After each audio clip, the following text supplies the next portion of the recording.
Oke,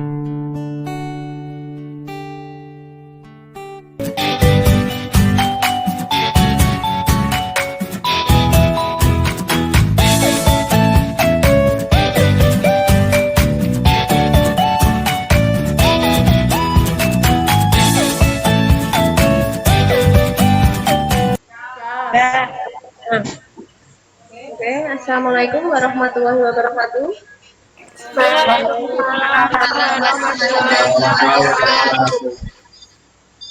Selamat siang anak-anakku semua.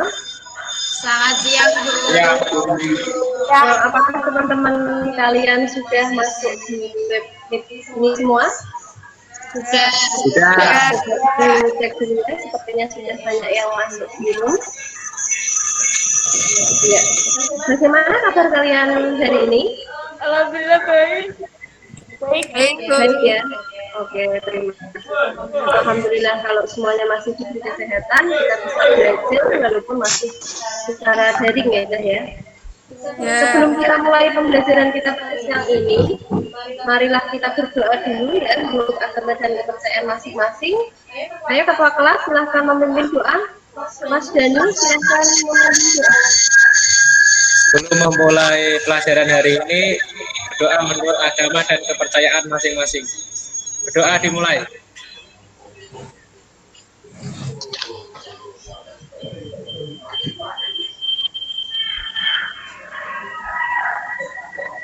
Selesai.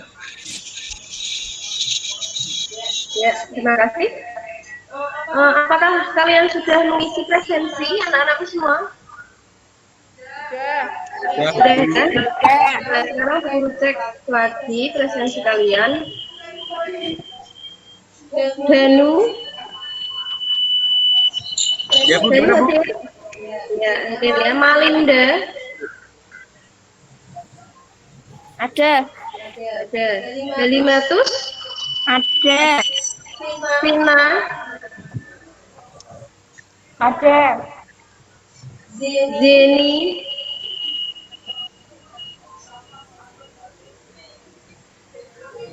Zeni ada ya. Ratna. Ada, Bu. Dia. Sania. Ada, Bu. Novi Putri. Ada, Bu. Novi Alfionita. Bu. Dinda. Ada. Kemana Dinda? Izin, Bu. Ada urusan keluarga. Oh gitu ya. Berarti nggak masuk hari ini acara keluarga. Oke. Hari ini kita akan mempelajari tentang hal-hal yang perlu dipelajari dalam pembuatan algoritma. Ya. Kemudian kita akan mempelajari juga tentang bagan alir atau flowchart. Sebelum kita mulai pembelajarannya, tujuan dari pembelajaran kita pada siang hari ini, yang pertama yaitu peserta didik dapat mengetahui hal-hal yang penting dalam pembuatan algoritma. Kemudian yang kedua, peserta didik dapat menyebutkan simbol bagan dari algoritma beserta kegunaannya. Kemudian yang ketiga, peserta didik dapat membuat contoh flowchart atau bagan alir. Sebelum kita mulai pembelajarannya, apakah ada yang tahu apa itu flowchart atau bagan alir? Saya, Bu. Siapa yang tahu? Saya, Bu. Apa itu flowchart? Bagan alir atau flowchart merupakan sebuah bagan yang menunjukkan aliran algoritma dan menampilkan langkah-langkah penyelesaian terhadap suatu masalah. Ya, terima kasih. Jawabannya ya. Flowchart atau algoritma ya, yang kita pelajari pada. Oke, apakah yang sudah mendownload sudah dibaca? Atau sudah dipelajari? Sudah. Sudah belum? Sudah. Sudah ya.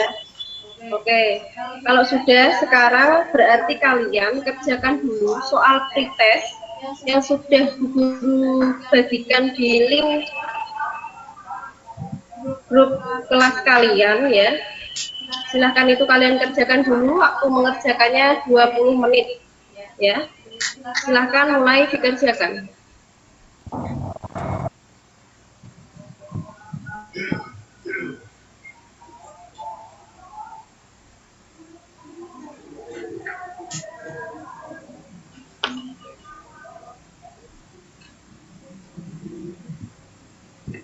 Apakah sudah selesai? Belum, Bu. Belum. Oke. Belum. Ya, yang sudah nunggu dulu ya, yang belum.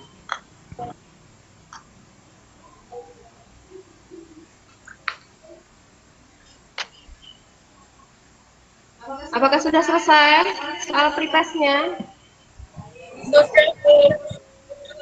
Sudah? Sudah semua? Ya. Oke, terima kasih ya kalau sudah semua. Kalau sudah, berarti Guru akan menjelaskan tentang materi kita hari ini.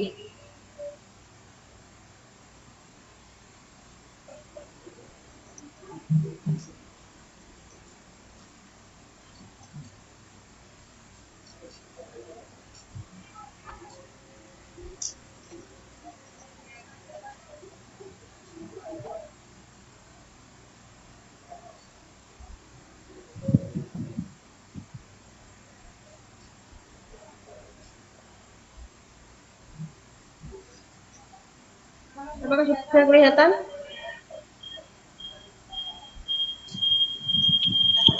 Sudah, Bu. Ya.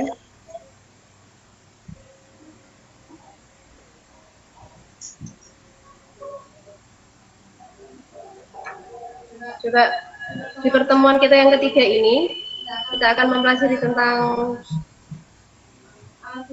algoritma ya. Algoritma adalah hasil pemikiran konseptual supaya dapat dijalankan oleh sistem. Algoritma adalah langkah-langkah penyelesaian masalah yang disusun secara sistematis, memakai bahasa yang logis untuk memecahkan suatu permasalahan.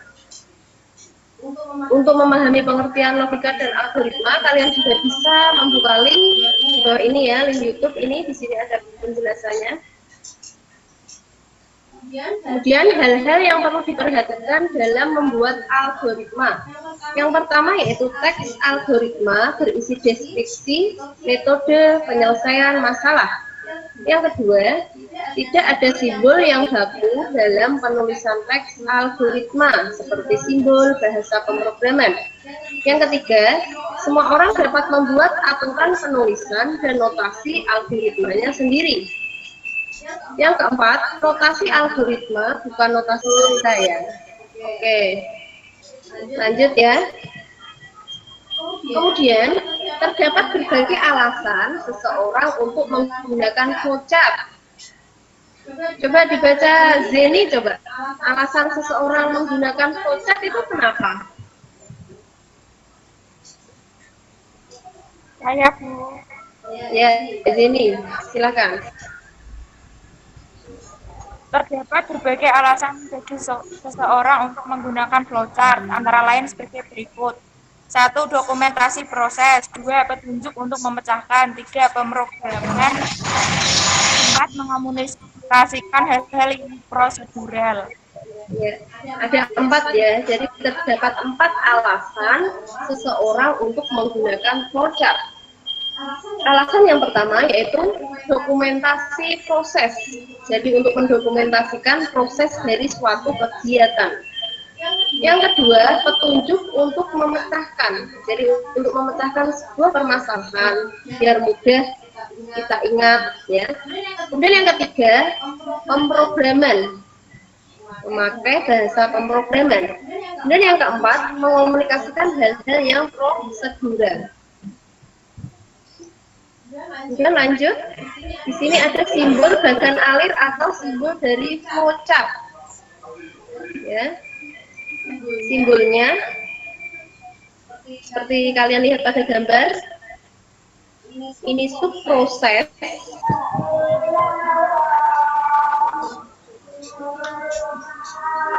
Ada yang mau ditanyakan dari penjelasan tadi? Sudah jelas semua? Jelas. Ya, sekarang cobalah kalian membuka LKPD yang sudah dipersiapkan di Google Classroom kalian, ya. Di situ nanti ada diskusi kelompok. Boleh dikerjakan kelompok. Jadi kalian nanti boleh mengerjakan melalui chat dengan temannya ya, Zah. Jadi kalian diskusi kelompoknya menggunakan WhatsApp, ya. Tapi mengerjakannya tetap di Google Classroom, kalian upload seperti biasa. Jadi misalnya Sania kelompokan sama Novi, jadi kamu nanti diskusinya dengan WhatsApp. Kemudian tetap uploadnya sendiri-sendiri ya di Google Classroom kalian. Silakan itu kalian buka, kalian kerjakan dulu. Guru kasih waktu 1 jam pelajaran, ya. Nanti kalau sudah kalian upload, guru cek, kemudian kita diskusikan bersama, gitu ya. Silakan dikerjakan dulu. Ya, Bu. LKPD-nya.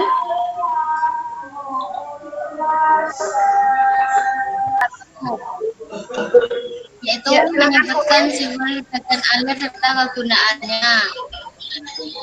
Simbol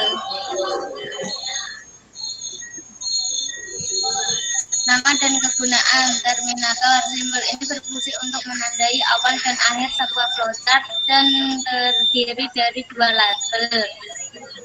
Mulai atau start untuk menandai awal flowchart dan akhir atau end untuk menandai akhir dari flowchart. 2. Simbol nama dan kegunaan proses atau proses. Simbol ini menyatakan proses yang dilaksanakan pada tahap tertentu.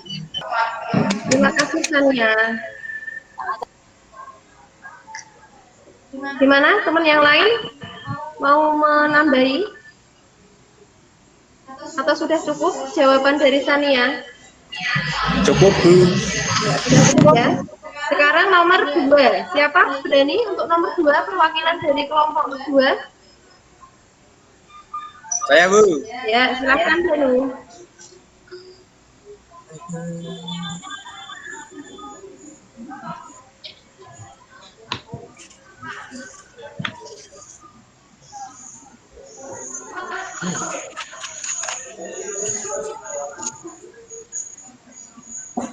Hasil diskusi kelompok 2, contoh bagan alir flowchart. Nah, yang ini mulai disebut terminator, dapat awal sampai akhir alir atau flowchart. Ambil HP, ini data, pilih menu, kontak, langsung ada ini. Tanda panah ke bawah, pilih nomor, tanda panah ke bawah, tekan tombol telepon. Membuat algoritma. 1. Teks algoritma ini deskripsi metode penyelesaian masalah. 2. Tidak ada simbol yang baku dalam penulisan teks algoritma, seperti simbol bahasa pemrograman. 3.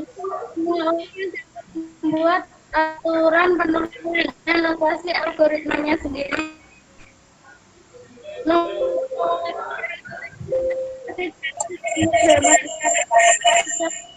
Dalam notasi algoritma tidak dapat dipakai oleh sistem. Algoritma sebenarnya dipakai untuk membantu Anda dalam mengkonversikan suatu masalah ke dalam memecahkan. 3. Pemrograman. 4. Mengkomunikasikan hal-hal yang prosedural. Sudah, Bu? Ya. Beri aplaus untuk Delima. Ada yang mau menambah dari hasil diskusi kelompok semuanya? Enggak, Bu. Sudah cukup? Ya, oke. Kalau sudah cukup, sebelum kita akhiri pembelajaran kita, silahkan kalian kerjakan lagi soal post test ya. Soal post test di akhir pembelajaran masih sama, kalian buka Google Form kalian, Google Classroom, silahkan dikerjakan secara online ya. Waktunya sama seperti pretest tadi, 20 menit. Silahkan dikerjakan dulu. Cek ya. Oke, sekarang sebelum kita tutup pembelajaran kita pada siang hari ini, siapa berani membuat kesimpulan dari pembelajaran kita pada siang ini? Saya, Bu. Ya, silakan Jenny. Hal yang perlu diperhatikan dalam membuat algoritma. 1. Teks algoritma berisi diskusi metode penyelesaian masalah. Tidak ada simbol yang baku dalam penulisan teks algoritma seperti simbol bahasa pemrograman. 3. Semua orang dapat membuat aturan penulisan dan notasi algoritma sendiri. Notasi algoritma notasi bahasa pemrograman. Dikarenakan pseudo dalam notasi algoritma tidak dapat dipakai oleh sistem. Udah, Bu. Ya, ada yang mau menambahi mungkin kesimpulannya? Enggak, Bu. Sudah cukup ya? Tidak, Bu, tidak. Oke. Jadi kesimpulan pembelajaran kita pada siang hari ini, hal-hal yang perlu diperhatikan dalam algoritma, yang pertama teks algoritma, kemudian simbolnya, kemudian semua orang dapat membuat aturan penulisan. Jadi poinnya ada 3. Kemudian kesimpulan yang kedua, terdapat berbagai alasan seseorang menggunakan flowchart. Alasan pertama yaitu dokumentasi proses, alasan kedua petunjuk untuk memecahkan, alasan ketiga yaitu untuk pemrograman, alasan keempat mengomunikasikan hal-hal yang prosedural. Itu kesimpulan dari pembelajaran kita pada siang hari ini ya. Untuk pembelajaran minggu depan ya silakan kalian pelajari materi selanjutnya yaitu tentang komunikasi daring sinkron dan asinkron ya Cah ya. Silakan kalian pelajari, nanti kalian download lagi materi, guru akan bagikan materi di grup kelas kalian. Apakah ada yang mau ditanyakan lagi untuk pembelajaran kita hari ini? Tidak, Bu. Tidak ya, semuanya sudah jelas berarti ya. Oke, kalau sudah tidak ada yang mau ditanyakan lagi, kita akhiri pembelajaran kita tutup dulu dengan doa. Silahkan ketua kelas untuk menyiapkan atau memimpin doa. Sebelum menutup pelajaran hari ini, berdoa menurut kepercayaan dan agama masing-masing. Berdoa dimulai.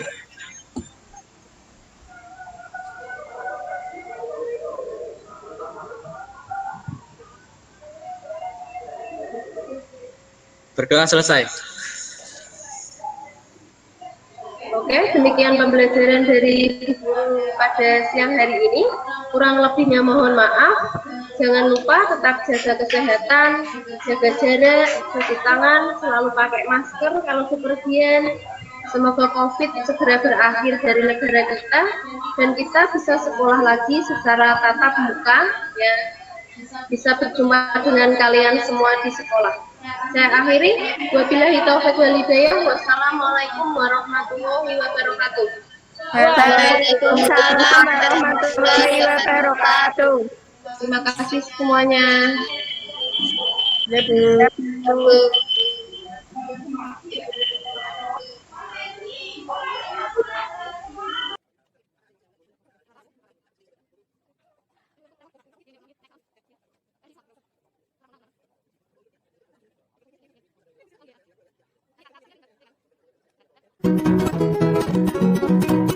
Dua bulu sama mata toy pindah go. Dua bulu sama mata toy pindah go. Kita sih sama dari Android ala Android.